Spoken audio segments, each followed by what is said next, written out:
Kannur Valakkai school bus അപകടവുമായി ബന്ധപ്പെട്ട് motor വാഹന വകുപ്പ് എൻഫോഴ്സ്മെന്റ് വിഭാഗം ആർടിഒയ്ക്ക് പ്രാഥമിക റിപ്പോർട്ട് നൽകി. ബസിന് സാങ്കേതിക തകരാറില്ലെന്നാണ് നിഗമനം. ബ്രേക്ക് പൊട്ടിയിട്ടില്ലെന്നും പരിശോധനയിൽ കണ്ടെത്തി. ബ്രേക്ക് പൊട്ടിയെന്നായിരുന്നു അപകടത്തിന് പിന്നാലെ ഡ്രൈവറുടെ മൊഴി.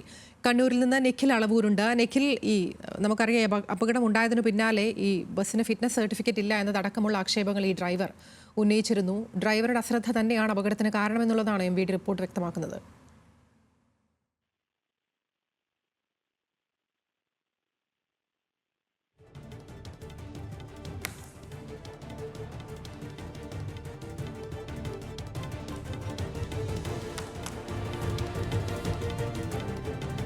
കണ്ണൂരിൽ ബസ് അപകടത്തിൽ 5 വയസ്സുകാരി മരിക്കുന്ന സാഹചര്യമുണ്ടായ വിഷയവുമായി ബന്ധപ്പെട്ടാണ് ഇപ്പോൾ പ്രാഥമിക റിപ്പോർട്ട് സമർപ്പിച്ചിരിക്കുന്നത്.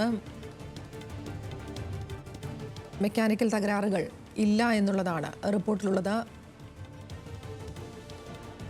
നിഖിൽ അളവൂരുണ്ട് വിശദാംശങ്ങളുമായി. നിഖിൽ, വിവരങ്ങൾ.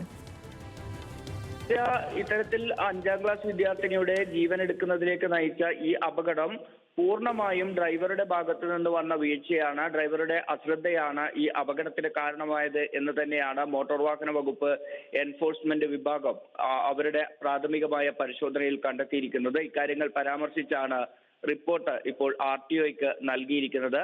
ഡ്രൈവർ ഫോൺ ഉപയോഗിച്ചു എന്നതുൾപ്പെടെയുള്ള സംശയങ്ങൾ തന്നെയാണ് ഈ മോട്ടോർ വാഹന വകുപ്പ് ഉദ്യോഗസ്ഥർ പറയുന്നത്. വാഹനത്തിന് യാതൊരുവിധ സാങ്കേതിക തകരാറുകളും യന്ത്ര തകരാറുകളും ഉണ്ടായിരുന്നില്ല എന്ന് ഇന്നലെ നടത്തിയ പരിശോധനയിൽ വ്യക്തമായിട്ടുണ്ട്. അത് ഇന്നലെ തന്നെ സ്ഥലത്തെത്തിയ AMVIയും ഒപ്പം തന്നെ ഈ MVIയും ഉൾപ്പെടെയുള്ള ഉദ്യോഗസ്ഥർ പറഞ്ഞതാണ്. അതായത് ബസ്സിന് ഫിറ്റ്നസ് ഉണ്ടായിരുന്നില്ല, സാങ്കേതികമായി ഫിറ്റ്നസ് സർട്ടിഫിക്കറ്റ് ആ ബസ്സിന് ഇല്ല എന്നതൊരു യാഥാർത്ഥ്യമാണ്. പക്ഷേ ഡിസംബർ 29-ാം തീയതി പൂർത്തിയായ ഫിറ്റ്നസ് സർട്ടിഫിക്കറ്റ് ആണ്, കാലാവധി പൂർത്തിയായ ഫിറ്റ്നസ് സർട്ടിഫിക്കറ്റ് ആണ്. എന്നാൽ സർക്കാർ ഒരു ഉത്തരവിലൂടെ ഏപ്രിൽ 30-ാം തീയതി വരെ സംസ്ഥാനത്തെ എല്ലാ സ്കൂൾ ബസ്സുകൾക്കും ഇത്തരത്തിൽ ഫിറ്റ്നസ് കാലാവധി നീട്ടി നൽകിയിരുന്നു. അങ്ങനെയാണ് ആ ബസ് സർവീസ് നടത്തിയിരുന്നത് എന്നാണ് പറയുന്നത്. അതായത് യാതൊരുവിധ യന്ത്ര തകരാറും ബസ്സിനില്ല.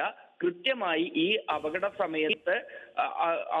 സമയത്തും അതിനുശേഷവും ബ്രേക്ക് പമ്പ് ചെയ്യുന്നുണ്ടായിരുന്നു കൃത്യമായി എന്ന് തന്നെയാണ് ഇന്നലെ ഉദ്യോഗസ്ഥർ നടത്തിയ പരിശോധനയിൽ കണ്ടെത്തിയത്. ഈ അപകടം നടന്ന ബസ്സിനകത്ത് തന്നെ ഈ മോട്ടോർ വെഹിക്കിൾ ഇൻസ്പെക്ടർ ഇന്നലെ കയറി കൃത്യമായി അത്തരത്തിലുള്ള എല്ലാ പരിശോധനകളും നടത്തിയതാണ്. അതിനുശേഷമാണ് ഇങ്ങനെ ഒരു റിപ്പോർട്ട് തയ്യാറാക്കിയിരിക്കുന്നത്. അതായത് ഡ്രൈവറുടെ ഭാഗത്തു നിന്നുണ്ടായ അശ്രദ്ധയ്ക്കപ്പുറത്തേക്ക് ബസ്സിന്റെ ഒരു യന്ത്ര തകരാറും ഈ അപകടത്തിന് കാരണമായിട്ടില്ല എന്ന് തന്നെയാണ് കണ്ടെത്തിയിരിക്കുന്നത്. ഡ്രൈവർക്കെതിരെ കർശനമായ നടപടികളിലേക്ക് തന്നെ മോട്ടോർ വാഹന വകുപ്പും പോലീസും കടക്കാനുള്ള സാധ്യതയാണ് ഉള്ളത്. ഈ ലൈസൻസ് സസ്പെൻഷൻ അല്ലെങ്കിൽ അങ്ങനെയുള്ള നടപടികളിലേക്ക് തന്നെയാണ് കടക്കുക എന്നാണ് നമുക്ക് മനസ്സിലാക്കാൻ സാധിക്കുന്നത്. ഒപ്പം തന്നെ സ്വാഭാവികമായും പോലീസിന്റെ ഭാഗത്തു നിന്നുള്ള നടപടികളും ഉണ്ടാകാൻ സാധ്യതയുണ്ട്. നിലവിൽ ഈ അപകടവുമായി ബന്ധപ്പെട്ട് പോലീസ് ഒരു FIR രജിസ്റ്റർ ചെയ്ത് അത് അന്വേഷണം നടക്കുന്നുണ്ട്.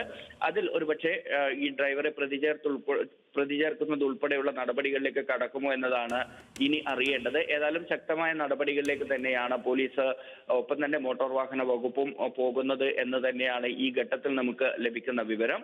ഇതിനൊപ്പം ചേർത്ത് പറയേണ്ടത് മരിച്ച നേദ്യ രാജേഷിന്റെ പോസ്റ്റ്മോർട്ടം നടപടികൾ ഇന്ന് 11 മണിയോടുകൂടി പൂർത്തിയാകുമെന്നതാണ് ഏറ്റവും ഒടുവിൽ നമുക്ക് ലഭിക്കുന്ന വിവരം. അതിനുശേഷം കുറുമാത്തൂരിലെ ചിന്മയ വിദ്യാലയത്തിൽ, അവിടുത്തെ 5ാം ക്ലാസ് വിദ്യാർത്ഥിനിയാണ് നേദ്യ, ആ വിദ്യാലയത്തിൽ പൊതുദർശനം ഉണ്ടാകുമെന്നാണ് ഏറ്റവും ഒടുവിൽ അവിടുത്തെ ജനപ്രതിനിധികൾ ഉൾപ്പെടെയുള്ള ആളുകളുമായി സംസാരിക്കുമ്പോൾ നമുക്ക് മനസ്സിലാക്കാൻ സാധിക്കുന്നത്. അതിനുശേഷമാണ് മൃതദേഹം വീട്ടിലേക്ക് എത്തിക്കുക. തുടർന്ന് ഉച്ചയ്ക്ക് ശേഷം മൃതദേഹം സംസ്കരിക്കുമെന്നതാണ് നിലവിൽ കുടുംബം തീരുമാനിച്ചിരിക്കുന്നത്. ശരി, നിഖിൽ അളവൂരാണ് വിശദാംശങ്ങൾ നൽകിയത്.